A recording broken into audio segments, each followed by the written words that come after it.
السلام علیکم ورحمۃ اللہ وبرکاتہ۔ نحمده ونصلی علی رسولہ الکریم، اما بعد فاعوذ باللہ من الشیطان الرجیم، بسم اللہ الرحمن الرحیم، رب اشرح لی صدری ویسر لی امری واحلل عقدۃ من لسانی یفقہوا قولی۔ اعوذ باللہ من الشیطان الرجیم،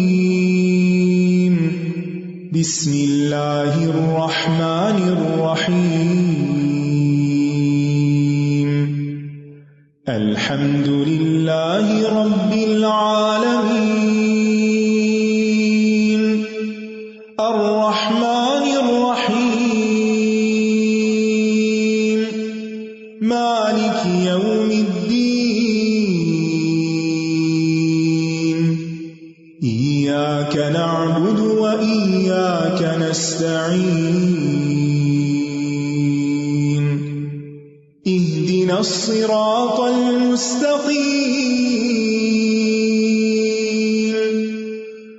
صراط الذین انعمت علیہم غیر المغضوب علیہم ولا الضالین۔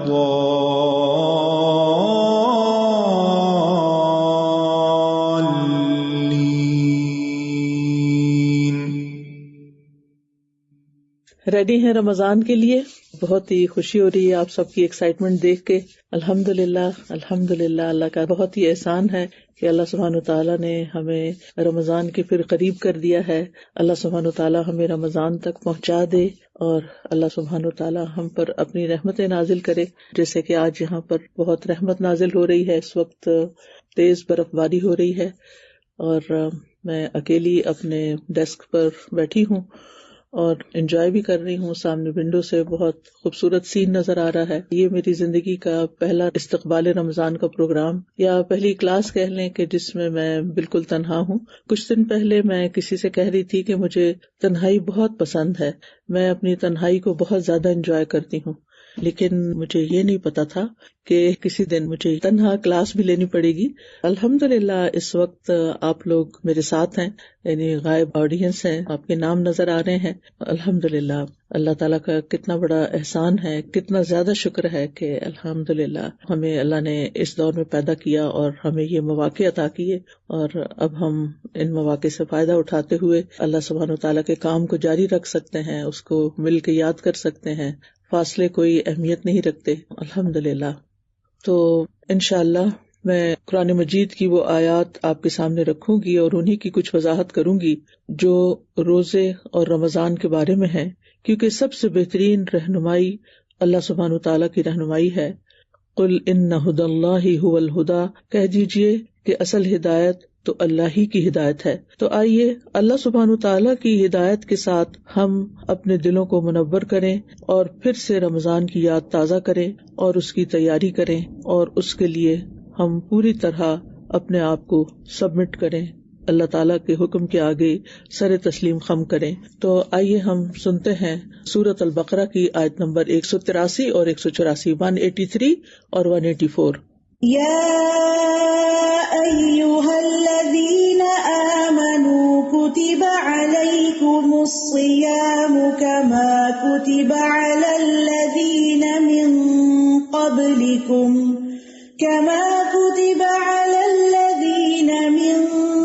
قبلکم لعلکم تتقون ایاما معدودات فمن كان منكم مريضا أو على سفر فعدة من أيام أخر وعلى الذين يطيقونه فدية طعام مسكين فمن تطوع خيرا فهو خير له وأن تصوموا خير لكم إن كنتم تعلمون۔ اے لوگو جو ایمان لائے ہو، تم پر روزے رکھنا فرض کر دیا گیا ہے۔ فرض عبادت ہے، جیسا کہ تم سے پہلے لوگوں پر فرض کیا گیا تھا. یعنی پچھلی شریعتوں میں بھی روزہ فرض تھا. کیوں فرض کیا گیا؟ تاکہ تم متقی بن جاؤ، تقوی والے بن جاؤ. گنتی کے چند دن ہیں، سارا سال نہیں، کئی مہینے نہیں، چند دن. یہ بھی نہیں فرمایا کہ ایک مہینہ، مہینے کا لفظ نہیں ہے، گنتی کے چند دن ہیں. پھر جو کوئی تم میں سے بیمار ہو یا سفر پر ہو تو دوسرے دنوں میں گنتی پوری کر لے، یعنی قضا روزے رکھ لے. بیماری یا سفر کی حالت کی وجہ سے اگر روزہ چھوڑنا پڑے تو گنتی پوری کرنا ضروری ہے. 29 کا مہینہ ہے تو 29 کی گنتی پوری کرے گا، 30 کا مہینہ ہے تو 30 کی گنتی پوری کرے گا. اور جو لوگ طاقت رکھتے ہوں وہ ایک مسکین کا کھانا فدیہ دے دیں. یعنی اگر ایسی بیماری ہے جس میں شفا یاب ہونے کی امید نہیں تو پھر وہ فدیہ دے دیں. بس جو کوئی خوشی سے نیکی کرے تو وہ اس کے لیے بہتر ہے، اور یہ کہ تم روزہ رکھو تمہارے حق میں بہتر ہے اگر تم جانتے ہو. یہ جملہ بڑا اہم ہے. بس جو کوئی خوشی سے نیکی کرے تو وہ اس کے لیے بہتر ہے. یہ فدیہ دینے سے متعلق بھی ہے اور اوور آل بھی ایک اصول بھی ہے زندگی کا جو ہمیں بنا لینا چاہیے. فمن تطوع خیرا فہو خیر لہ، کہ نیکی کا جو کام بھی ہم کریں دل کی خوشی کے ساتھ کریں. تو بہرحال یہاں پر ہم دیکھتے ہیں کہ اللہ سبحانہ تعالیٰ نے ایمان والوں سے خطاب کیا ہے. یا ایھا الذین آمنوا، الحمدللہ کہ ہم سب ایمان والے ہیں. ایمان کی نسبت سے اللہ تعالیٰ نے ہمیں پکارا ہے، لہٰذا ہمیں اپنی ایمان کی قدر و قیمت جاننی چاہیے اور اس ایمان پر اللہ کا شکر ادا کرنا چاہیے. اور پھر روزے کی فرضیت کا بتا دیا گیا کہ یہ ایک فرض عبادت ہے. اور پھر روزہ ان احکامات میں سے ہے، یعنی وہ شرعی حکم ہے جو ہر زمانے میں رہا ہے، یعنی صرف تمہارے لیے نہیں، پہلوں کے لیے بھی یہ فرض تھا. روزہ کیا ہے؟ روزے کے لیے عربی میں لفظ صوم استعمال ہوتا ہے. صوم کا لفظ سیام سے ہے جس کا معنی ہوتا ہے رک جانا، اور شریعت میں طلوع فجر سے غروب شمس تک روزہ توڑنے والی چیزوں کو چھوڑ کر اللہ کی اطاعت بجا لانے کا نام روزہ ہے. یعنی ان چیزوں سے بچنا ہے جو روزہ توڑنے والی ہوں، اور روزے کی حالت میں اللہ کی اطاعت کے کام کرنے ہیں. اور بذات خود روزہ رکھ کر ہم دراصل اللہ تعالیٰ کی اطاعت کا ثبوت دے رہے ہوتے ہیں. روزہ ایک فرض عبادت ہے. مسند احمد کی روایت میں آتا ہے ابو ذر رضی اللہ عنہ سے کہ انہوں نے پوچھا، اے اللہ کے رسول، ما الصوم، روزہ کیا ہے؟ قال فرض مجزی. آپ نے فرمایا یہ ایسا فرض ہے جو کفایت کرنے والا ہے، جس پہ جزا دی جانے والی. لہٰذا نبی صلی اللہ علیہ وسلم نے خود اس کو ایک فرض عبادت قرار دیا. اسلام کی بنیاد جن چیزوں پر قائم ہے ان میں سے ایک روزہ رکھنا ہے. اور فرض روزے سال میں صرف ایک ہی بار فرض ہیں، اور وہ رمضان کے مہینے کے. اور مقصود کیا ہے؟ لعلکم تتقون، یعنی روزے کی فرضیت کی حکمت بیان کی جا رہی ہے، اور وہ ہے کہ تم اللہ عز و جل کا تقوی اختیار کرو. گویا ہمارا جو روزہ رکھنے کا ہدف ہے، روزہ تو ایک عمل ہے نا، اور جہاں ہم نے پہنچنا ہے وہ کیا ہے؟ وہ تقوی ہے. تقوی ہماری منزل ہے کہ ہم نے تقوی اختیار کرنا ہے. لہذا روزہ رکھنے کے مقاصد میں سب سے اول اہم ترین مقصد تقوی کا حصول ہے، اور یہی اس کی سب سے بڑی حکمت ہے، سب سے بڑی مصلحت ہے. اس کے علاوہ جو دینی، دنیاوی، طبی، اجتماعی مصلحتیں ہیں وہ سب سیکنڈری ہیں، ثانوی ہیں. روزہ اس لیے نہیں رکھنا کہ ہم اس بہانے ڈائٹنگ کر لیں گے، یا ہماری صحت اچھی ہو جائے گی، یا ہمارا وقت بچ جائے گا، دن بھر کھانا پکانے اور کھانے سے فارغ رہیں گے، یا اور کوئی فائدے. وہ سب سیکنڈری ہیں، وہ نیت میں نہیں ہونے چاہیے. اصل نیت کیا ہونی چاہیے کہ میں روزہ اس لیے رکھ رہی ہوں تاکہ مجھے اللہ کا تقوی حاصل ہو. تقوی کا لفظ جو ہے نا، یہ واو قاف یا کے مادے سے ماخوذ ہے، جس کا مطلب ہوتا ہے ایک چیز کو دوسری چیز کے ساتھ دور ہٹانا، دفع کرنا. ایک چیز کو دوسری چیز سے ہٹانا. متقی آدمی اپنے آپ کو نیک عمل کے ذریعے نافرمانی سے اور اللہ کے عذاب سے بچاتا ہے. اور تقوی کی تعریف میں بہت سے اقوال ملتے ہیں. ان سب کو اگر پڑھیں تو ان کا خلاصہ یہ نکلتا ہے کہ اللہ تعالیٰ کی رضا اور خوشنودی کی خاطر نیک اعمال کرنا، اور اس کی ناراضگی اور عذاب کے ڈر سے معاصی اور گناہ چھوڑ دینا. اللہ تعالیٰ کی رضا کی خاطر، اللہ کی خوشنودی کی خاطر، یعنی روزہ کس لیے رکھنا ہے؟ اللہ کی رضا کی خاطر. اور پھر یہ کیا شمار ہوگا؟ نیک عمل شمار ہوگا. یعنی یہ نیک عمل اللہ کی رضا کی خاطر کرنا ہے. اور پھر اس روزے میں کسی قسم کا کوئی ایسا کام نہیں کرنا کہ جس سے روزہ فاسد ہو، اس کی ناراضگی سے بچتے ہوئے، اس کی حکم عدولی سے بچتے ہوئے. نہ صرف یہ کہ روزے کو فاسد کرنے والے کام چھوڑنے، بلکہ اس تربیت سے عملی زندگی میں وہ سارے کام چھوڑنے ہیں جو اللہ تعالیٰ کی ناراضگی کے ہیں. تو گویا ہمارے سامنے دو بڑی اہم چیزیں ہیں. ایک ہے کہ ہم نے ان نیکیوں کی طرف دوڑنا ہے، ان کاموں کی طرف دوڑنا ہے جو اللہ تعالیٰ کی رضا کے ہیں، اللہ تعالیٰ کی پسند کے ہیں، اللہ تعالیٰ کو خوش کرنے والے ہیں. اور صرف یہی کافی نہیں، اس سے تقویٰ حاصل نہیں ہوگا، یہ آدھا کام ہے. دوسری طرف ہمیں گناہوں کو چھوڑنا بھی ہے، اللہ کی ناراضگی کے کاموں کو چھوڑنا ہے. اللہ تعالیٰ جن کاموں سے بچنے کا حکم دیتا ہے ان سے بچنا بھی ہے. کرنے کے کام کرنے ہیں اور نہ کرنے کے نہیں کرنے. یہ دونوں جب اکٹھے ہوں گے تو تقویٰ حاصل ہوگا. اچھا، دیکھا گیا ہے کہ بہت سے لوگ رمضان میں روزہ رکھ لیتے ہیں، تراویح پڑھتے ہیں، قیام کرتے ہیں، صدقہ خیرات کرتے ہیں، دعائیں مانگتے ہیں، بہت سارے کام کرتے ہیں، لیکن ساتھ ہی وہ ان کاموں کو نہیں چھوڑتے جو اللہ تعالیٰ کو ناراض کر رہے ہوتے ہیں. تو یاد رکھیے، اس سے روزے کا مقصد فوت ہو جاتا ہے. روزہ کس طرح ہمارے اندر تقویٰ پیدا کرتا ہے؟ جب ہم اللہ کی خاطر حلال اور من پسند چیزوں کو چھوڑتے ہیں روزے کے دوران، اور پھر اللہ ہی کی خاطر حرام چیزوں کو بھی چھوڑتے ہیں. یعنی روزے میں کھانا پینا اور جماع وغیرہ منع ہے، ان کو وقتی طور پر حرام کیا گیا. حالانکہ حلال کھانا اور حلال ریلیشن شپ جو ہے ہسبینڈ وائف کا، وہ ایک عبادت ہے، لیکن روزے میں اس سے منع کیا گیا، ہم منع ہو جاتے ہیں. اب کیا ہے، ہماری تربیت ہو رہی ہے کہ اب اللہ کی خاطر وہ کام بھی نہیں کرنے جن کو اللہ نے حرام کیا ہے. پھر یہ کہ روزے کی حالت میں ہر وقت اللہ کی نگرانی کا احساس ہوتا ہے. تو ہم نے اس سبق کو یاد کر کے اپنی عملی زندگی میں رمضان کے بعد بھی جاری رکھنا ہے کہ ہم نے اللہ کی نگرانی کو محسوس کرنا ہے کہ ہم کہیں پر بھی ہوں، ہم اکیلے ہوں، ہم سب کے درمیان ہوں، ہم خرید و فروخت کر رہے ہوں، ہم کسی عورت سے بات کر رہے ہوں، کسی مرد سے بات کر رہے ہوں، ہم اپنے گھر والوں کے درمیان ہوں، ہم کسی شادی کی محفل میں ہوں، ہم کسی غم کے موقع پر ہوں. ان تمام مواقع پر یہ یاد رکھنا ہے کہ اللہ ہمیں دیکھ رہا ہے اور ہم نے وہ کرنا ہے جو اللہ تعالیٰ چاہتا ہے، اور وہ چھوڑ دینا ہے اللہ تعالیٰ جس سے منع کرتا ہے، وہ کام نہیں کرنے کیونکہ اللہ تعالیٰ دیکھ رہا ہے.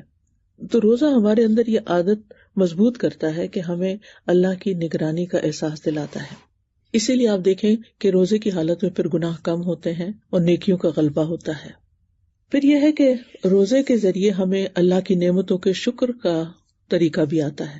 جب بھوک لگی ہو اور کھانا بھی سامنے اور پھر نہ کھائیں، تو پھر عام زندگی میں جب کھانا کھا سکتے ہوں تو کھانا کھا کر ہم اللہ تعالیٰ کا شکر ادا کریں، اور اسی طرح باقی نعمتوں پر بھی، یعنی شکر گزار بننا بھی اس کا ایک مقصد ہے. پھر اسی طرح روزہ رکھنے سے ہمارے نفس کی بھی تربیت ہوتی ہے، انسان کو اپنے نفس کو، اپنی خواہشات کو قابو میں کرنا آتا ہے. آپ دیکھیں کہ دو چیزیں جو ہیں وہ انسان کے بگاڑ کا ذریعہ بنتی ہیں، ایک شہوات اور ایک شبہات. تو روزہ جو ہے وہ شہوات یعنی خواہشات پر قابو پانے کا اور اس طرح نفس کو کنٹرول کرنے کا، سیلف کنٹرول کا ایک بڑا اہم ذریعہ ہے. اور جب انسان طاقتور ہو جاتا ہے، ایمانی طور پر اپنے نفس پر قابو پا لیتا ہے، تو پھر اس پر شیطان کا وار نہیں چلتا، پھر وہ اپنے دشمن کو ہرا دیتا ہے، وہ اپنے دشمن پر بھی قابو پا لیتا ہے.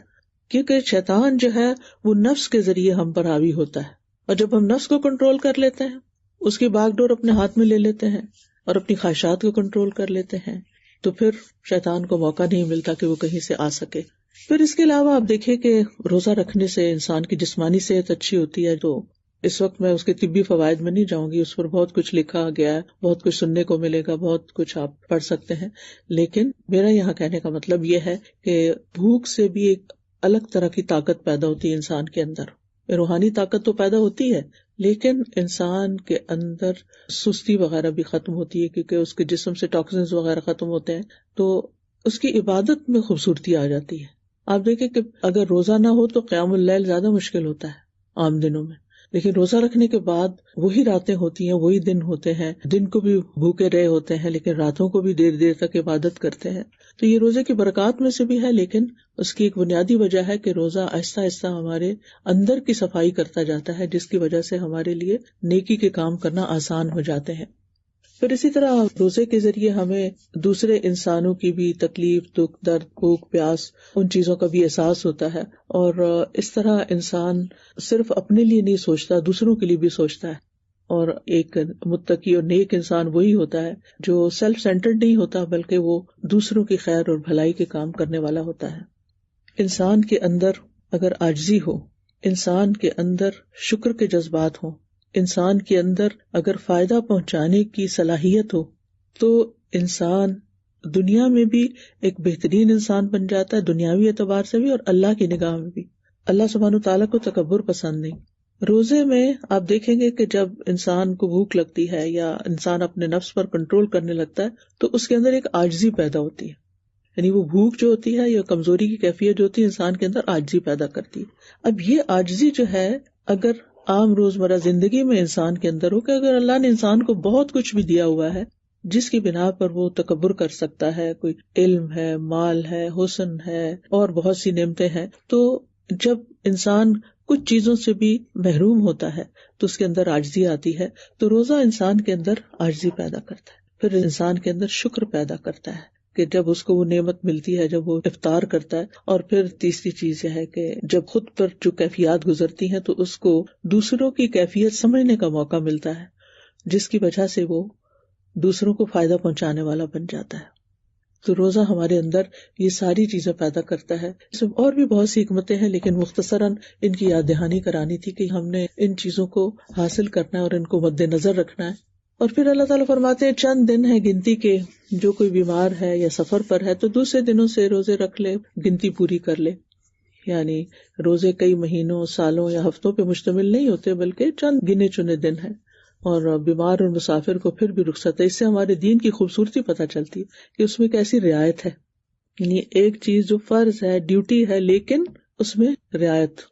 ہمیں بھی اپنی زندگی میں اس چیز کو لانا چاہیے کہ بعض اوقات ہم دوسرے انسانوں کے ساتھ جب معاملہ کر رہے ہوتے ہیں، ان کو کچھ ذمہ داریاں سونپ رہے ہوتے ہیں، تو پھر ان کا ایک ہیومن آسپیکٹ بھی ہوتا ہے کہ ان کے اندر بیماری بھی ہو سکتی ہے، ان کے اندر کچھ ایسی مجبوری ہو سکتی ہے کہ جس کی وجہ سے اگر وہ اپنا کوئی کام پورا نہ کر سکیں، جیسے گھر کے ملازم ہی ہو سکتے ہیں، تو وہاں پر ان کے ساتھ رعایت برتنے والے ہوں. اور ویسے بھی زندگی میں دوسرے انسانوں کے ساتھ رعایت برتنا کہ کسی نے اگر آپ کا حق پورا نہیں بھی دیا تو کوئی بات نہیں، اس کی مجبوری کو، اس کی ضرورت کو اگر انسان سمجھے تو انسان کے لیے کام کرنا آسان ہو جاتا ہے. اور پھر آپ دیکھیں وَعَلَى الَّذِينَ يُطِيقُونَهُ فِدْيَةٌ طَعَامُ مِسْكِينٍ، اور جو شخص بڑھاپے یا بیماری کی وجہ سے یعنی جسے شفا یابی کی امید نہ ہو، روزہ رکھنے میں مشقت محسوس کرے، وہ مسکین کو کھانا بطور فدیہ دے دے. اور یہ بھی کہا جاتا ہے کہ یہ ابتدا میں آیت نازل ہوئی تھی کہ جو لوگ طاقت رکھتے ہیں اور پھر نہیں رکھ سکتے، یعنی ابتدا میں رعایتیں زیادہ دی گئی تھی، تو وہ ایک مسکین کا کھانا فدیے میں دے دے.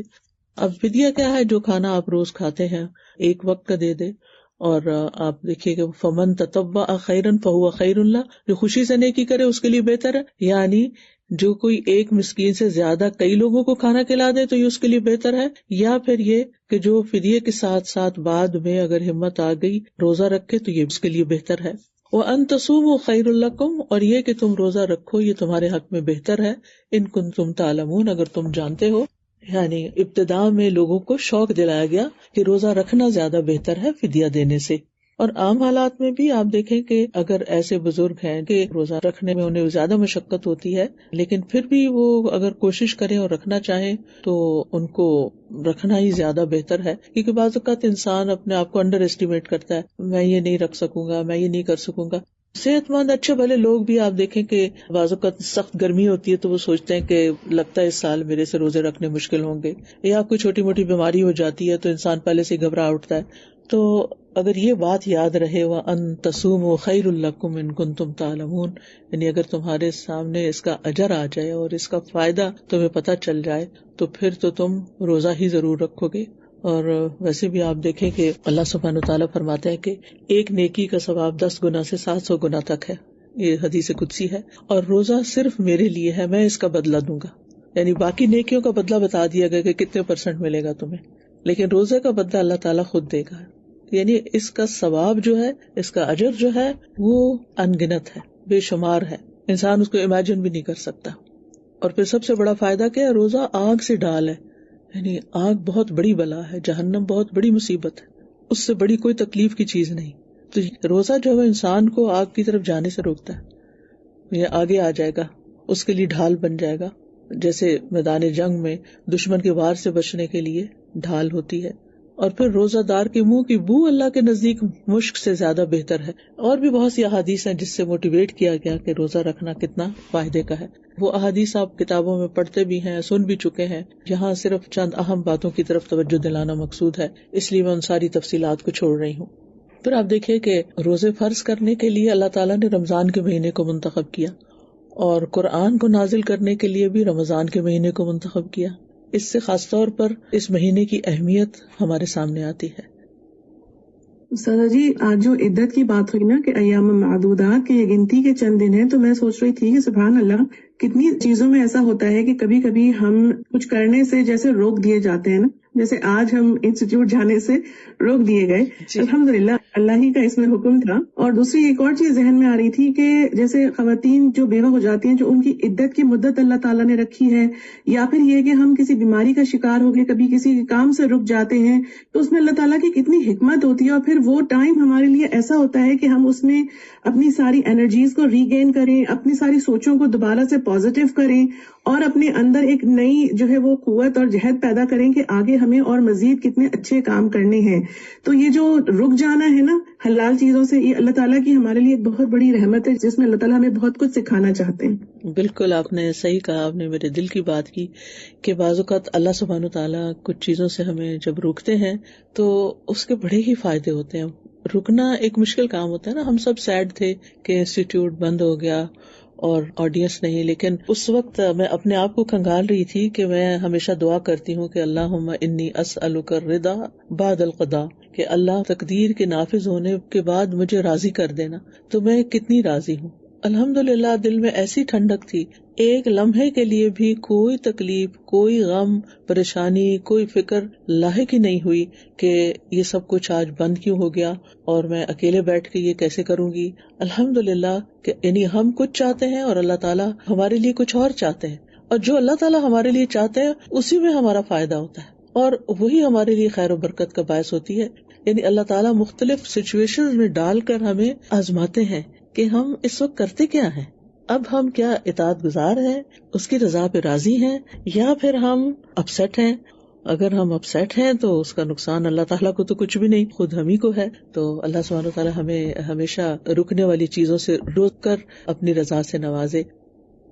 استاذہ، جیسے آج کا جو میں نے ٹیک اوے لیا، ابھی میں سے آپ کو جو پڑھا رہی تھی اس میں تھا کہ کام کو خوشی سے کرنا. تو رمضان اب آہستہ آہستہ جیسے پیچھے آتا جا رہا ہے، اور جو ورکنگ لوگ ہوتے ہیں، ظاہر جاب کر رہے ہوتے ہیں، تو اس میں اکثر جیسے ہم اسلامک ادارے میں کام کر رہے ہیں تو اس میں کامنٹ آتا ہے کہ ہم تو اسلامک ادارہ ہیں تو ہمیں تو چاہیے کہ رمضان میں چھٹیاں دے دیں، اور آخری اسپیشلی جو عشرہ ہے تو ہم کیوں کام لیے جاتے ہیں نا، تو چھٹیاں دے دیں. تو میں سوچ رہی تھی کہ جب ہم دین کے لیے کام کر رہے ہوتے ہیں، چاہے وہ رمضان ہے یا جو بھی ہے، تو اس کام کو بھی خوشی سے کرنا بھی اس کو عبادت بنا دیتا ہے. بالکل کہ اگر ہم جاب کر رہے ہیں تو وہ جاب روزے کے ساتھ اتنی ہی فروٹفل ہوگی، وہ بھی عبادت میں کنسیڈر ہوگی.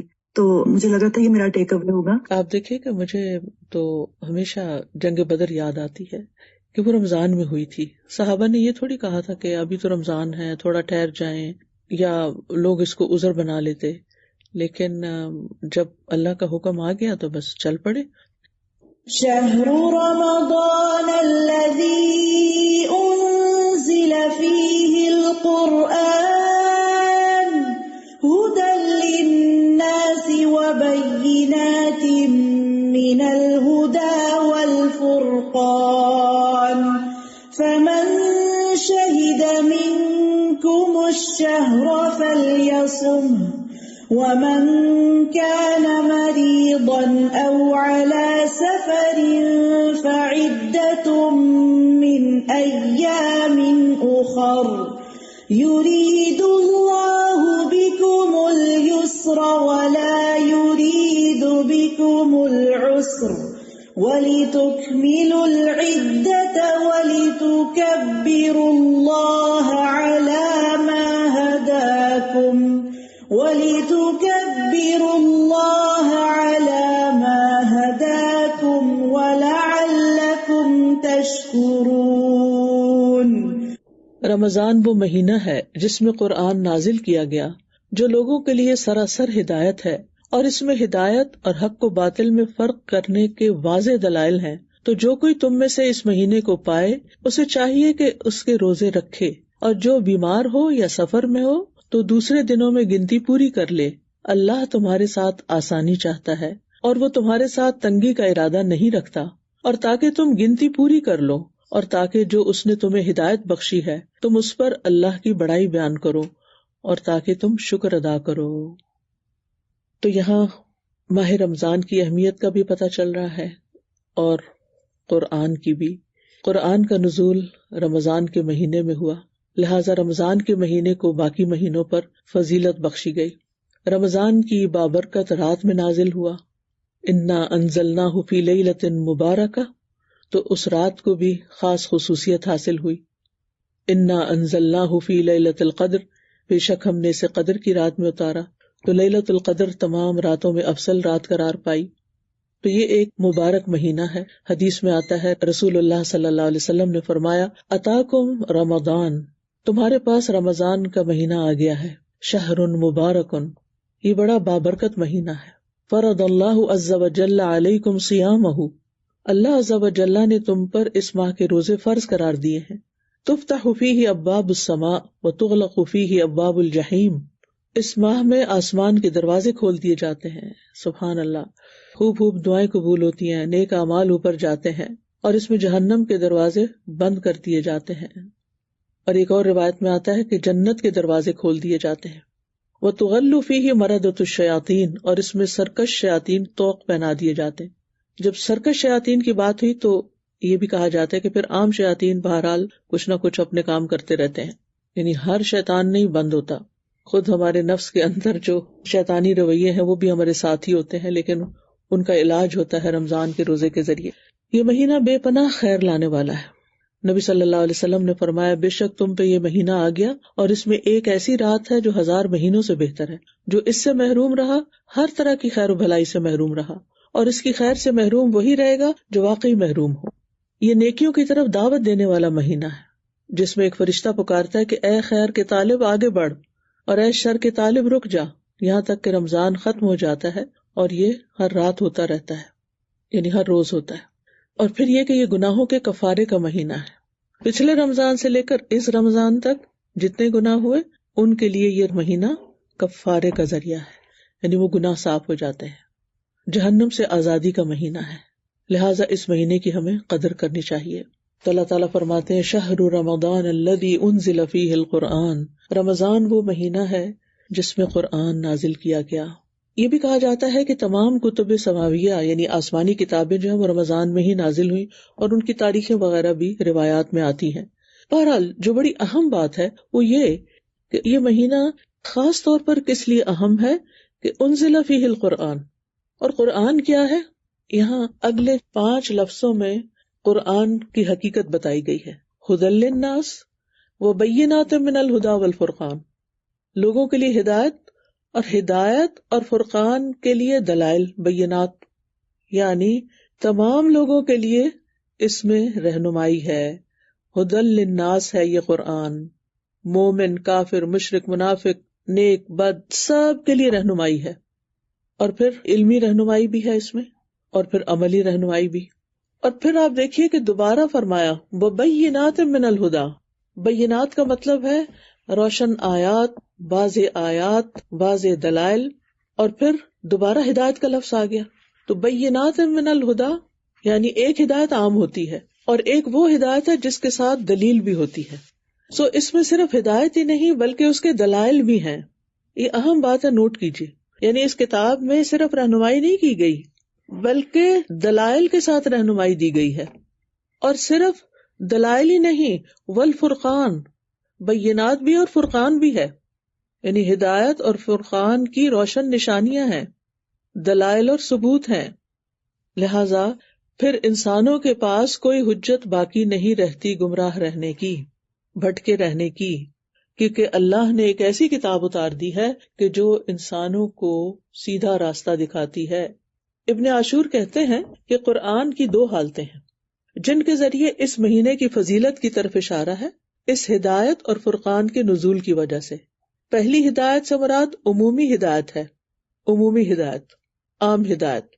اور پھر بینات من الہدا سے مراد خصوصی ہدایت یعنی دلائل، ہدایت کی نشانیاں، جیسے توحید کے دلائل، رسالت کی سچائی کے دلائل، آخرت کے دلائل اور بھی بے شمار چیزیں. اور فرقان کا لفظ جو ہے یہ فرق سے ہے، فرق مصدر ہے اس کا، اور حق اور باطل کے درمیان فرق کرنے میں مشہور ہے یہ، یعنی فرقان کا لفظ حق اور باطل کے درمیان فرق کا اعلان ہے. تو گویا یہ تکرار نہیں ہے بلکہ ایک عام ہدایت ہے اور ایک خاص ہدایت ہے، یعنی جو دلائل پر مبنی ہے. ایک اور معنی بھی کیا گیا ہے، امام ابن تیمیہ اس کے بارے میں کہتے ہیں ہدایت میں عبادت کرنے والے کا بیان اور اس کے ساتھ عبادت کرنے کا طریقہ، اور واضح نشانیوں میں اس کے دلائل اور ثبوت کا بیان ہے. اس لیے جو خبر دی جاتی ہے اور اس کا حکم دیا جاتا ہے وہ دلیل کے بغیر مجرد ایک قول نہیں ہے، یعنی قرآن صرف ایک قول نہیں ہے بلکہ اسے واضح نشانیوں اور یقینی دلائل سے واضح کیا گیا ہے اور حتمی ثبوت فراہم کیے گئے ہیں. پھر ہم قرآن مجید میں ہی دیکھتے ہیں کہ اہل کتاب کے پاس نبی صلی اللہ علیہ وسلم کی نبوت کے واضح دلائل تھے اور اس کے باوجود وہ نہیں مانے، تو اسی لیے ان کی پکڑ زیادہ ہے. تو بہرحال اب یہ 3 لفظ آپ نے یاد رکھنے ہیں کہ قرآن کیا ہے. قرآن میں ہدایت بھی ہے، اس میں دلائل بھی ہیں اور فرقان بھی ہے. ہدایت، دلائل اور فرقان.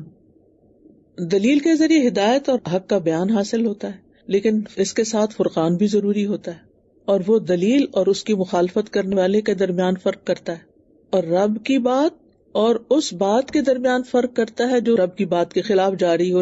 اور یہ شکوک و شبہات کا علاج بھی ہے. میں نے شروع میں کہا تھا نا 2 چیزیں انسان کے بگاڑ کا سبب بنتی ہیں، شہوات اور شبہات. شہوات کس سے دور ہوئی؟ روزے سے. اور شبہات کس سے دور ہوتے ہیں؟ قرآن سے، فرقان سے. تو ان دونوں کے درمیان ایک گہرا ربط ہے، یعنی رمضان اور قرآن کے درمیان ایک بہترین کنیکشن ہے. تو یاد رکھیے کامل ہدایت فرقان کے بغیر نہیں ہوتی، یعنی انسان کو دلائل بھی چاہیے اور پھر وہ صلاحیت بھی چاہیے کہ وہ انسان صحیح اور غلط کا فرق پہچان سکے. تو بہرحال یہاں پھر آگے آیت میں فرمایا فَمَنْ شَهِدَ مِنْكُمُ الشَّهْرَ فَلْيَصُمْ، تو تم میں سے جو شخص اس مہینے کو پائے اسے چاہیے کہ روزے رکھے. یعنی اب بات متعین کر دی گئی، اب وہ اوپر جو فدیہ والی رخصت تھی نا وہ ختم کر دی گئی، اب لازمی حکم آ گیا کہ جس کو بھی طاقت ہے وہ روزہ رکھے گا. وَمَنْ كَانَ مَرِيضًا أَوْ عَلَى سَفَرٍ فَعِدَّةٌ مِّنْ أَيَّامٍ أُخَرَ، اور یہ رخصت پھر باقی رکھی گئی کہ جو بیمار ہے یا مسافر ہے وہ پھر بعد میں روزہ رکھ کے گنتی پوری کر لے، یعنی مہینہ پورا کرنا ہے اپنا، قضا روزے رکھنے جو اگلے رمضان تک رکھ لینے چاہیے. یرید اللہ بکم اليسر ولا یرید بکم العسر، اللہ تمہارے ساتھ آسانی چاہتا ہے، نرمی کرنا چاہتا ہے، سختی کرنا نہیں چاہتا، تمہیں مشکل میں نہیں ڈالنا چاہتا. یعنی یہ ایک ایسی عبادت ہے کہ جو اگرچہ نفس پر بھاری ہے لیکن پھر بھی ان مع العسر یسرا، اس بھوک میں، اس تکلیف میں بندے کے لیے بہت سی آسانیاں بھی ہیں. اللہ تعالیٰ نے ایسے روزے رکھنے کا ہمیں حکم نہیں دیا کہ جو ہمارے لیے انتہائی مشقت والے ہو جائیں، مشکل والے ہو جائیں، اور پھر اگر کسی پر اتنے روزے کی بھی مشقت ہے تو اس کے لیے رخصت بھی ہے. تو اللہ تعالیٰ نے آسانی بھی پیدا کر دی ہے، لیکن گنتی کو پورا کرنا ہے. وَلِتُكْمِلُوا الْعِدَّةَ، عدت مکمل کرنی ہے اپنی، اور اس کے ساتھ ساتھ کیا کرنا ہے؟ وَلِتُكَبِّرُوا اللَّهَ عَلَى مَا هَدَاكُمْ، اللہ کی بڑائی بیان کرنی ہے اس پر جو اس نے تمہیں ہدایت دی ہے.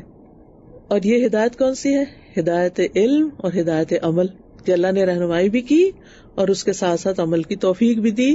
لہٰذا جب رمضان کے روزے آپ رکھیں اور اس میں قرآن کے ساتھ ایک خاص تعلق قائم کریں اور عام دنوں سے زیادہ قرآن کو پڑھائیں اور یہ سارے کام آپ سے ہو جائیں اور آپ خود پر حیران ہو کہ کیا میں نے یہ سب کچھ کر لیا، یہ سب کچھ کیسے ہو گیا، تو اس میں کسی تکبر اور فخر کی ضرورت نہیں، اپنے آپ کو کریڈٹ دینے کی ضرورت نہیں. کیا کرنا ہے؟ اللہ کی بڑائی بیان کرنے کہ یہ اللہ کا فضل ہے، یہ اللہ کا کرم ہے، یہ اللہ ہی نے کروایا ہے. اس ہدایت پر، یعنی یہاں پر ہدایت علم بھی اور ہدایت عمل بھی، ہدایت ارشاد بھی اور ہدایت توفیق بھی، یہ سب اللہ ہی کی طرف سے ہے، اس کے دینے سے. قرآن ہدایت ہے نا، فرقان ہے، کس نے بھیجا؟ کس نے یہ بندوبست کیا؟ کس نے رحم فرمایا ہم پر؟ الرحمن علم القرآن، یہ اللہ سبحانہ و تعالیٰ نے کیا. لہٰذا بڑائی تو اللہ ہی کے لیے ہے جس نے یہ سب دیا، اور پھر اس پر عمل کی توفیق کس نے دی، اور خاص طور پر رمضان میں جو عام دنوں سے زیادہ نیکی کی توفیق کس نے دی، یہ بھی اللہ نے دی، رہنمائی بھی اس نے کی، عمل کی توفیق بھی اس نے دی، لہٰذا بڑائی تو اللہ ہی کے لیے ہے۔ جب انسان اس طرح کی سوچ رکھتا ہے تو پھر انسان اللہ کی نظر میں بڑا ہوتا ہے، لیکن اگر انسان سمجھے یہ سب کچھ میرا اپنا کوئی کمال ہے تو پھر یہ شیطانی رویہ ہو جاتا ہے۔ یعنی آپ دیکھیں کہ تکبیر کا کیا مطلب ہوتا ہے، بڑائی بیان کرنا۔ تو جب انسان کو کوئی نعمت ملتی ہے تو وہ اپنے آپ کو بڑا سمجھنے لگتا ہے، اپنے آپ کو دوسروں سے بلند محسوس کرنے لگتا ہے، لیکن ہمیں خود کو بلند نہیں کرنا اور تکبر نہیں کرنا، تکبیر کرنی ہے۔ تکبر نہیں، اللہ کی تکبیر، دونوں کا روٹ ایک ہی ہے۔ یعنی نیکی پر کسی قسم کا کوئی تکبر نہیں کرنا، بلکہ نیکی کرنے کی توفیق ملنے پر اللہ سبحانہ وتعالیٰ کی تکبیر بیان کرنی ہے، بڑائی بیان کرنی ہے۔ وَلَعَلَّكُمْ تَشْكُرُونَ، اور تاکہ تم شکر گزار ہو جاؤ۔ کس چیز پر شکر گزار ہو؟ کہ اللہ نے ہمارے لیے آسانی چاہی، اللہ نے ہمارے لیے مشکل نہیں کی، اللہ نے ہمیں بعد میں گنتی مکمل کرنے کی اجازت دی، اور اللہ نے ہمیں تکبیر کہنا سکھائی، اللہ نے ہماری رہنمائی کی۔ تو یہ ساری نعمتیں ہیں، ان نعمتوں پر اور اس سے زیادہ قرآن کی نعمت اور پھر رمضان کی اور روزے کی، یہ سارے اللہ سبحانہ وتعالیٰ کے خاص احسانات ہیں ہم پر، لہٰذا ہمیں شکر ادا کرنا ہے۔ اور شکر کی حقیقت کیا ہے؟ کہ جس نے نعمتیں دی ہیں اس کی اطاعت کی جائے، اس کے احکامات پر پھر مزید آئندہ رمضان کے بعد بھی عمل کیا جائے، اور جن چیزوں سے اس نے روکا ہے ان سے رکا جائے، جن چیزوں کو اس نے حرام قرار دیا ہے ان کو حرام سمجھا جائے، ان کو چھوڑ دیا جائے، اور جن چیزوں کو اس نے کرنے کا حکم دیا ہے وہ کی جائے، یہی اصل شکر ہے۔ تو اسے یہ پتہ چلتا ہے کہ رمضان کو قرآن کی وجہ سے شرف ملا ہے، اللہ نے اس کو روزے کے ساتھ شرف بخشا ہے، لہٰذا ہمیں اس پر اللہ کا شکر ادا کرنا ہے۔ روزہ ہر مکلف عاقل مسلمان پر فرض ہے، مریض اور مسافر کو رخصت ہے، عذر کی بنا پر روزہ چھوڑا جائے تو قضا کرنا واجب ہے۔ یہ سارے کام آسان ہیں، تنگی سے خالی ہیں، لہٰذا ان سب کاموں کو کرنے کے بعد اللہ کی بڑائی بیان کریں۔ عید کے دن خاص طور پر تکبیرات خوب پڑھیں، یعنی عید کے دن کا آغاز، اور پھر اطاعت کے عہد کریں۔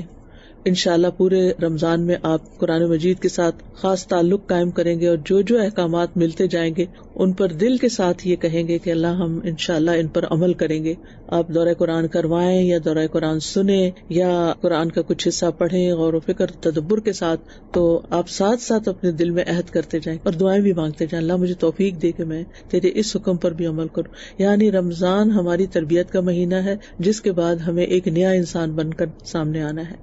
تو اللہ سبحانہ وتعالیٰ سے دعا ہے کہ ہمیں اللہ تعالیٰ اس کی توفیق دے، اور رمضان چونکہ شہر القرآن ہے لہٰذا خاص طور پر روزے کے بعد جو اہم ترین نیکی آپ نے کرنی ہے وہ رمضان میں قرآن سے زیادہ تعلق جوڑنا ہے، اپنے لیے لازم کر لینا ہے۔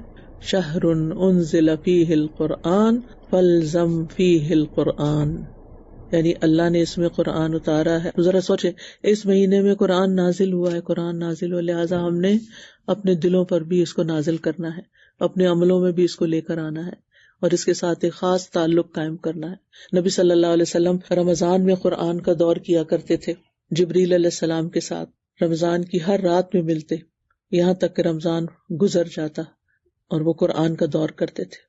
سلف صالحین بھی اس مہینے میں قرآن کی تلاوت کرنے اور اس کو سننے، سمجھنے اور تدبر کرنے اور عمل کرنے کو ایک بہت بڑی نیکی سمجھتے تھے۔ رمضان کا مہینہ داخل ہوتا تو سفیان ثوری سارے کام چھوڑ دیتے اور قرآن کی قرأت پر متوجہ ہو جاتے، کیونکہ وہ سمجھتے تھے کہ اس مہینے کا خاص شرف قرآن کا نزول ہے۔ جب رمضان آتا تو امام زہری کہتے یہ تو بس قرآن پڑھنے اور کھانا کھلانے کا مہینہ ہے، یعنی سحری اور افطاری کا اہتمام کرے انسان، صرف اپنے لیے نہیں، صرف اپنے گھر والوں کے لیے نہیں، دوسروں کے لیے بھی۔ امام مالک کے بارے میں آتا ہے کہ جب رمضان آتا تو حدیث پڑھانا چھوڑ دیتے تھے، قرآن کی طرف متوجہ ہو جاتے۔ اور ابن قیم کہتے ہیں کہ قرآن پڑھنا ذکر کرنے سے زیادہ افضل ہے۔ اور پھر آپ دیکھیے کہ مجاہد جو مفسر قرآن ہے وہ کہتے ہیں کہ جس شخص کو اللہ قرآن دے دے اور وہ سمجھے کہ کسی کو دنیا میں اس سے افضل چیز دی گئی ہے، یعنی اس کے پاس اس سے بھی بہتر چیز ہے، تو اس نے اس چیز کو بڑا اور عظیم قرار دے دیا جس کو اللہ نے حقیر بنایا، اور اس چیز کو چھوٹا کر دیا جس کو اللہ نے عظیم کیا۔ یعنی جس کو اللہ نے عظمت دی اس کو وہ کچھ نہیں سمجھتا، اور جو دنیا کی حقیر ٹھیکریاں ہیں ان کو وہ بڑی چیز سمجھتا ہے، اور اس بنا پر لوگوں کی بھی عزت کرتا ہے جن کے پاس دنیا ہے، اور جن کے پاس قرآن ہے ان کو وہ اہمیت نہیں دیتا۔ ابن قیم کہتے ہیں رحمہ اللہ کہ اگر لوگوں کو معلوم ہو جائے کہ قرآن کو تدبر کے ساتھ پڑھنا، یعنی سمجھ کر پڑھنا، غور و فکر کرنا، اس میں کتنا اجر و ثواب ہے، تو وہ اس کے سوا ہر چیز کو چھوڑ کر صرف اسی میں مصروف ہو جائیں، سب کام چھوڑ دیں، یہی کرنے شروع ہو جائیں۔ چلے اگر ہم سارا سال نہیں کر سکتے تو کم از کم رمضان میں تو کریں۔ ابن الجوزی کہتے ہیں کہ جس کو کسی وقت میں کوئی فرصت اور موقع ملے پھر وہ کثرت تلاوت میں کثرت ثواب کو غنیمت بنا لے تو اس نے بہت اچھا کیا۔ لہٰذا آپ دیکھیں کہ ہم سب کی مصروفیات ہیں، گھر ہیں، بچے ہیں، ذمہ داریاں ہیں، پڑھنا پڑھانا ہے، آفس ہے، بہت سے کام ہیں، دوسروں کی مدد ہے، کھانا کھلانا ہے، پکانا ہے، ایک لمبی لسٹ ہے۔ تو اب آپ دیکھیے کہ اس میں سے قرآن کے لیے پھر وقت کیسے نکلے گا۔ ہو سکتا ہے دورہ قرآن میں ہم چلے جائیں، 2 گھنٹے اپنے لیے نکال لیں، بہت اچھی بات ہے، لیکن اپنی تلاوت سے پارہ کیسے پورا کریں؟ اس دفعہ تو میں 2 پڑھنا چاہتی ہوں، 2 کیسے پورے کریں؟ تو اس کے لیے یہ نہیں ہو سکتا کہ آپ کو گھنٹہ 2 آرام سے مل جائے کہ آپ ایک جگہ بیٹھ کے، ہاں اعتکاف میں مل جائے گا لیکن ویسے نہیں۔ تو پھر کیا کریں؟ چھوٹے چھوٹے وقفوں سے فائدہ اٹھائیں۔ اب تو موبائل کی صورت میں کتنی سہولت ہے کہ جہاں آپ چھوڑیں گے وہیں سے دوبارہ شروع کر لیں گے، کوئی نشانیاں رکھنے کی بھی اور کوئی الگ چیز کیری کرنے کی بھی ضرورت نہیں، بس تھوڑے تھوڑے وقفے، چھوٹے چھوٹے انتظار کے وقفے، کام کرتے ہوئے جہاں جہاں موقع ملے قرآن پڑھتے رہیں۔ یعنی باقی ذکر بھی افضل ہے لیکن قرآن اس سے افضل ہے، اور خاص طور پر رمضان میں۔ اور یہ بھی آپ یاد رکھیں کہ قرآن کی تلاوت کے بقدر آپ کو آسانیاں بھی ملیں گی، یعنی جتنا جتنا آپ قرآن کے ساتھ تعلق بڑھائیں گے اتنی اتنی آپ کی زندگی میں آسانیاں ہوتی چلی جائیں گی۔ اور پھر یہ بھی یاد رکھیے کہ قرآن کو سمجھ کر پڑھنا سادہ پڑھنے سے زیادہ بہتر ہے، لہٰذا خود بھی غور و فکر آپ کر سکتے ہیں، یا پھر آپ کسی کلاس کو، گروپ کو، کسی بھی چیز کو آپ جوائن کر سکتے ہیں جس میں آپ کو زیادہ سمجھ آئے قرآن کی۔ اگر خود پڑھ کے زیادہ سمجھ آتی ہے تو بھی ٹھیک ہے، لیکن اگر خود پڑھ کر زیادہ سمجھ نہیں آتی تو کسی سے سن کر سمجھیں اس کو۔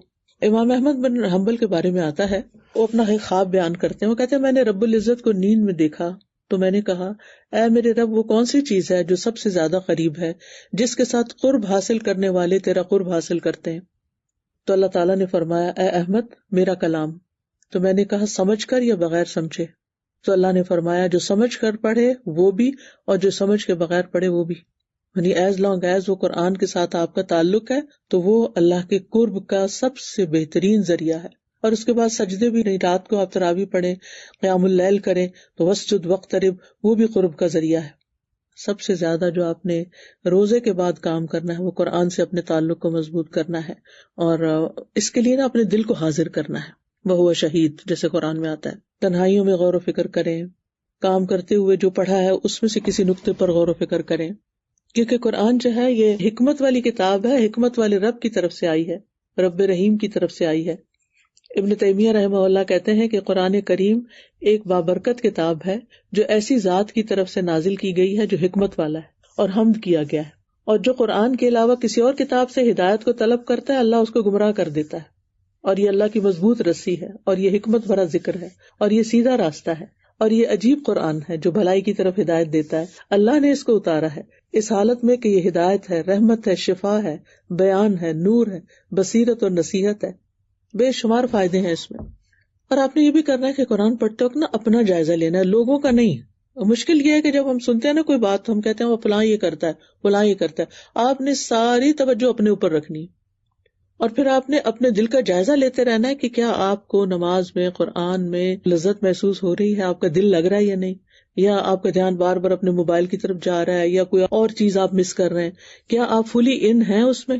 کیونکہ کچھ لوگوں کو میں نے دیکھا ہے کہ وہ قرآن بھی پڑھتے ساتھ موبائل رکھا ہوتا ہے، اور جب ٹک بجی اس پہ تو وہ قرآن پڑھنا چھوڑ کے تو وہ میسج چیک کرنا شروع کر دیتے ہیں۔ تو اس طرح کے کام نہیں کرنے، مکمل توجہ سے قرآن پڑھنا اور سننا ہے۔ اور پھر انشاءاللہ تعالیٰ اس سال بھی ہم معانی القرآن کے نام سے دورہ قرآن کریں گے، اور اس میں انشاءاللہ طریقہ کار یہ ہوگا کہ اس دفعہ پلان یہ ہے کہ پورا قرآن آپ کو سنوایا بھی جائے، کیونکہ قرآن پڑھ لیتے ہیں، ہم سن بھی لیتے ہیں، تراویح وغیرہ میں بھی سن لیتے ہیں، لیکن اس دفعہ میں نے سوچا کہ ہم ہر دفعہ بس ترجمہ پڑھتے جاتے ہیں اور تلاوت نہیں سنواتے اور نہ سنتے ہیں۔ تو انشاءاللہ تعالیٰ اس دفعہ سورہ وائز ہم چلیں گے، اور ایک رکوع کی تلاوت پہلے ہوگی، پھر اس کا ترجمہ، اور پھر اس میں سے عمل کی چند باتیں، اہم نقطوں کی طرف آپ کی توجہ دلاؤں گی انشاءاللہ تعالیٰ، تاکہ آپ کو خود بھی غور و فکر کرنا آئے اور اہم آیات کو ہائی لائٹ کرنا۔ تو بہتر یہ ہے کہ آپ کے پاس قرآن مجید کا ایسا نسخہ ہو کہ جس میں اہم آیات کو آپ ہائی لائٹ بھی کر لیں تاکہ بعد میں بھی تلاوت کرتے ہوئے ان کے اوپر غور و فکر کرتے رہیں. اور پھر یہ ہے کہ یہ یاد رکھے کہ ان ھذا القرآن یہدی للتی ہی اقوم، بے شک یہ قرآن ایسی راہ دکھاتا ہے جو سب سے سیدھی ہے. لہٰذا آپ نے یہ یقین کے ساتھ سامنے رکھنا ہے کہ جو قرآن مجھے بتا رہا ہے یہی میرے لیے نجات کا راستہ ہے اور میں نے اس پر عمل کرنا ہے. لہٰذا پڑھتے ہوئے عمل کی نیت ساتھ رہے. اور پھر اگر آپ اجتماعی طور پر مل کے بیٹھ کے پڑھتے ہیں یا سنتے ہیں تو وہ زیادہ فائدے کی چیز ہے، کیونکہ وہ حدیث آتی ہے نا وَمَا اجْتَمَعَ قَوْمٌ فِي بَيْتٍ مِّن بُيُوتِ اللَّهِ، جو لوگ اللہ کے گھروں میں سے کسی گھر میں جمع ہوتے ہیں، اللہ کی کتاب کی تلاوت کرتے ہیں اور اس کی تعلیم میں باہم مصروف ہوتے ہیں تو ان پر سکینت نازل ہوتی ہے. تو یہ سکون حاصل کرنے کا ذریعہ، رحمت انہیں ڈھانپ لیتی ہے، فرشتے انہیں گھیر لیتے ہیں اور اللہ تعالیٰ ان کا ذکر اپنے پاس موجود فرشتوں میں کرتے ہیں. سبحان اللہ، یعنی کیسی کیسی فضیلت ہے اس چیز میں کہ انسان کسی مجلس میں بیٹھ کر یہ کام کرے. تو ایسی مجلس ہے جہاں لوگ مل کر قرآن سیکھتے سکھاتے ہیں، وہ زمین پر بہترین مجلس ہیں جہاں اللہ کا ذکر ہوتا ہے، جہاں فرشتے حاضر ہوتے ہیں، جہاں سکینت اترتی ہے. انس رضی اللہ عنہ کہتے ہیں کہ صحابہ کرام صبح کی نماز کے بعد حلقہ بنا کر بیٹھ جاتے، قرآن پڑھتے، فرائض اور سنن سیکھتے اور اللہ کو یاد کرتے. یعنی یہ جو اب صرف مدارس وغیرہ میں خاص ہو گیا ایسا کام کرنا، نبی صلی اللہ علیہ وسلم کے دور سے یہ کام چلا آ رہا ہے. تو اس سنت کو بھی زندہ کرنا ہے. اگر مثلاً آپ کہیں نہیں جا سکتے اور آپ صرف آن لائن سن رہے ہیں تو صرف اکیلے نہ سنیں، اپنے نیبرز کو بھی اکٹھا کر لیں کہ آئے ہم مل بیٹھ کے سنتے ہیں. اس سے آپ کی بھی توجہ رہے گی. اور پھر آپ دیکھیے کہ اگر کسی مصروفیت، جاب کی وجہ سے، کسی کام وجہ سے، مصروفیت کی وجہ سے آپ ڈائریکٹ نہیں سن سکے، مجلس میں حاضر نہیں ہو سکے، تو آپ رات کے وقت بھی یہ کام کر سکتے ہیں. اور اس وقت تو شاید بہت سے جگہوں پہ رات ہو جب آپ یہ سن رہے ہیں، اور آئندہ بھی دورہ قرآن جو ہوگا وہ کچھ لوگوں کو رات کے وقت میں ملے گا. تو آپ سمجھیں کہ آپ وہ سنت دہرا رہے ہیں کہ رمضان میں ہر رات نبی صلی اللہ علیہ وسلم جبریل علیہ السلام سے ملاقات کرتے تھے اور سارا رمضان ایسے ہی ہوتا تھا. الحمدللہ تراویح میں بھی آپ تلاوت سنتے ہیں، لیکن یہ کہ میں یہاں سمجھ کر پڑھنے اور سننے کی بات کر رہی ہوں، یعنی دورہ ترجمہ کی بات کر رہی ہوں. تو بہرحال اس مہینے میں ہم نے قرآن کے ساتھ خاص تعلق قائم کرنا ہے، تلاوت بھی کرنی ہے، قیام اللیل بھی کرنا ہے، کچھ آیات ہو سکے تو حفظ بھی کرنی ہے، اور سب کے ساتھ مل بیٹھ کر اور اکیلے بھی درس و تدریس کا اہتمام کرنا ہے اور اس سے نصیحت حاصل کرنی ہے. کیونکہ ان فی ذلک لذکری لمن کان لہ قلب او القی السمع وہو شہید، یقیناً اس میں ہر اس شخص کے لیے نصیحت ہے جس کا کوئی دل ہو یا وہ کان لگائے جبکہ وہ دل سے حاضر بھی ہو. تو اس کا مطلب ہے کہ ہم نے پڑھ کر بھی نصیحت لینی ہے لیکن کان لگا کر بھی، او القی السمع. تو انشاءاللہ پڑھنے کے ساتھ ساتھ سننے پر بھی فوکس رکھنا ہے. تو اس لیے دورہ قرآن مجید کی مجالس میں شرکت بھی کرنی ہے، یا آن لائن مجلس میں شرکت کرنی ہے، یا اپنے اہل و عیال کے ساتھ بیٹھ کے پڑھنا ہے، یا دوستوں کو شریک کرنا ہے، یا نیبرز کو شریک کرنا ہے.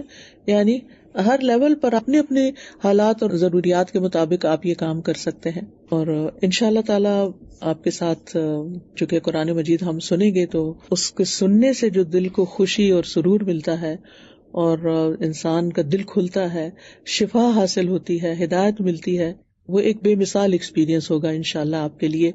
اور یہ ہماری روح کی، ہمارے دلوں کی غذا ہے، اور انشاءاللہ اس غور سے اور توجہ سے سننے سے اللہ تعالیٰ کی رحمت میں انسان حصہ پاتا ہے. وَإِذَا قُرِئَ الْقُرْآنُ فَاسْتَمِعُوا لَهُ وَأَنصِتُوا لَعَلَّكُمْ تُرْحَمُونَ.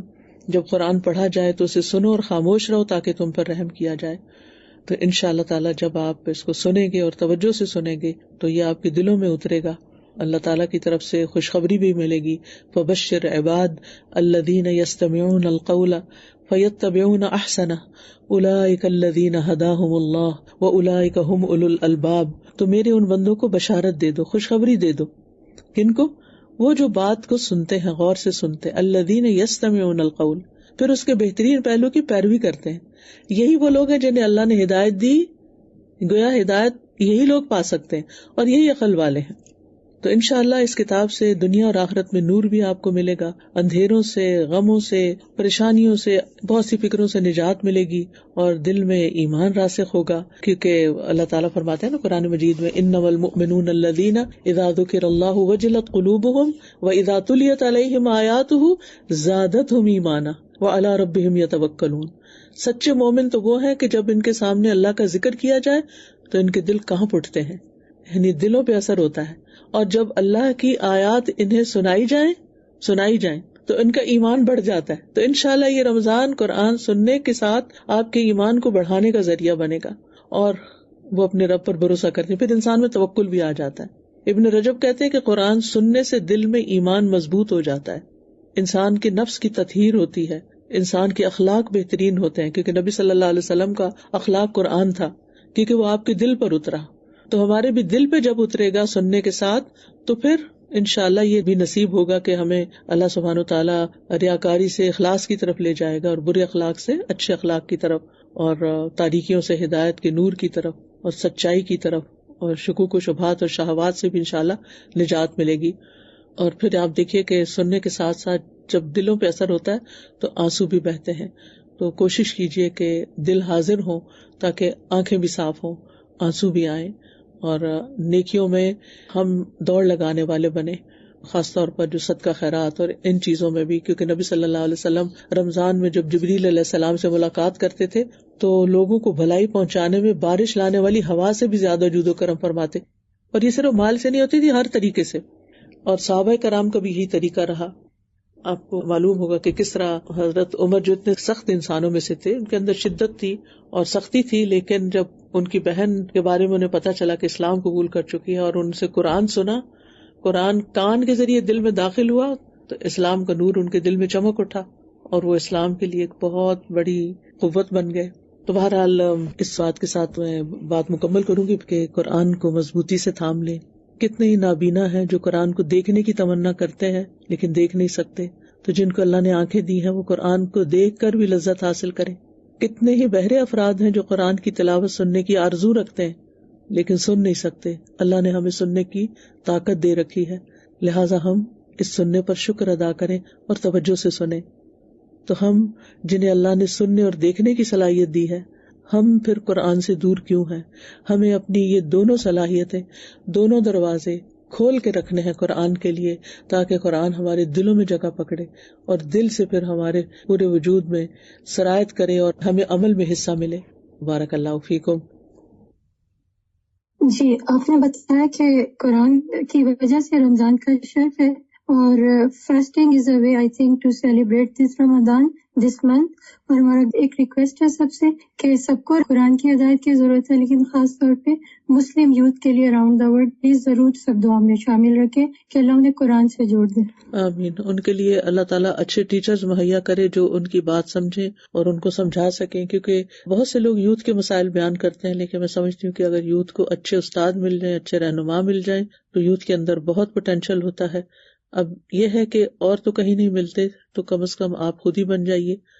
جی استاذہ, میں نے یہ سیکھا ہے کہ چھوٹے چھوٹے وقفوں سے جو آپ نے بتایا فائدہ اٹھائیں, ان میں ہم قرآن کو, کیونکہ انفارچونیٹلی موبائل جو ہے وہ ہر ٹائم ہمارے پاس ہی ہوتا ہے, ہمارے ہاتھوں میں ہی ہوتا ہے, اس میں ہم قرآن کو کر لیں, اور چھوٹے چھوٹے وقفوں میں جو بھی اگر ہمارا بزی اسکیجول ہے تو اس میں ہم قرآن کو جو ہے تلاوت کریں, اس کو پڑھیں. اس کے لیے میں ایک بات آپ سب سے یہ بھی کہنا چاہوں گی کہ آپ لوگ جیسے یونیورسٹی گوئنگ بچیاں ہیں یا کالجز میں جا رہی ہیں یا آپ کے بچے جا رہے ہیں, تو ان کو بھی یہ چیز سمجھائیں اور ان کے موبائل پر ایسی ایپس ڈاؤن لوڈ کر دیں جس میں قرآن مجید ہو اور وہ اس کو دیکھ کے پڑھ سکیں یا سن سکیں. اور دعائیں ایپ جو ہے وہ ان کو ڈاؤن لوڈ کر کے دیں. سب لوگ کم از کم 5 لوگوں کو دعائیں ایپ جو ہے وہ ضرور ڈاؤن لوڈ کروا کے دیں, تاکہ وہ اس سے دعائیں پڑھ سکیں اور اللہ تعالیٰ کے ساتھ کنیکٹ ہو سکیں. جی استاذہ, میں انڈیا سے ہوں. میں رمضان کے جیسے ایک ایک دن لمحہ بڑا قیمتی ہوتا ہے نا استاذہ, تو ایسے میں یہاں انڈیا میں خاص طور سے افطار کے وقت نا گھر سے افطاری آتی ہے, افطاری کے تبادلے ہوتے ہیں, گھر سے آتا ہے برتن خالی کر کے, تو اس کے بارے میں استاذہ آپ کیا کہیں گے؟ مطلب ہمیں ظاہر ہے کہ اپنا کھانا دوسروں کے ساتھ شیئر کر لیں, دوسروں کا آپ کھا لیں, لیکن بہت وقت اس پہ لگا دینا اور رمضان کو ایک فاسٹنگ کے بجائے فیسٹنگ کا مہینہ بنا لینا اور صرف کھانے پینے پہ توجہ رکھنا, تو یہ تو اس کی روح کے خلاف ہے. روزے میں تو کہا جاتا ہے کھانا نہ کھاؤ اور جب ہمیں موقع ملتا ہے تو ہم اگلی پچھلی کسر نکال دیں, یہ درست نہیں ہے. یہاں پہ مجھے حدیث یاد آ رہی تھی, نبی صلی اللہ علیہ وسلم نے فرمایا دلوں کو زنگ لگ جاتا ہے جیسے لوہے کو زنگ لگتا ہے. تو صحابہ کرام نے فرمایا کہ دلوں کو زنگ کیسے دور کریں, تو آپ صلی اللہ علیہ وسلم نے فرمایا کہ کثرت سے قرآن پڑھو اور موت کو کثرت سے یاد کرو. تو کثرت سے قرآن پڑھنا ہے تاکہ ہمارے دلوں کا زنگ انشاءاللہ دور ہو. جزاک اللہ خیر. اللہ کا قرب حاصل کرنے کے لیے سب سے اہم وسیلہ قرآن کی تلاوت ہے. ٹھیک ہے. وآخر دعوانا ان الحمد للہ رب العالمین. سبحانک اللہم وبحمدک اشہد ان لا الہ الا انت استغفرک واتوب الیک. السلام علیکم ورحمۃ اللہ وبرکاتہ. أهلا وسهلا يا رمضان شهر التوبة والغفران مرحبا بك رمضان رمضان شهر الذكر والإحسان أهلا وسهلا يا رمضان شهر الصدقة والإكرام مرحبا بك رمضان رمضان أهلا وسهلا يا رمضان.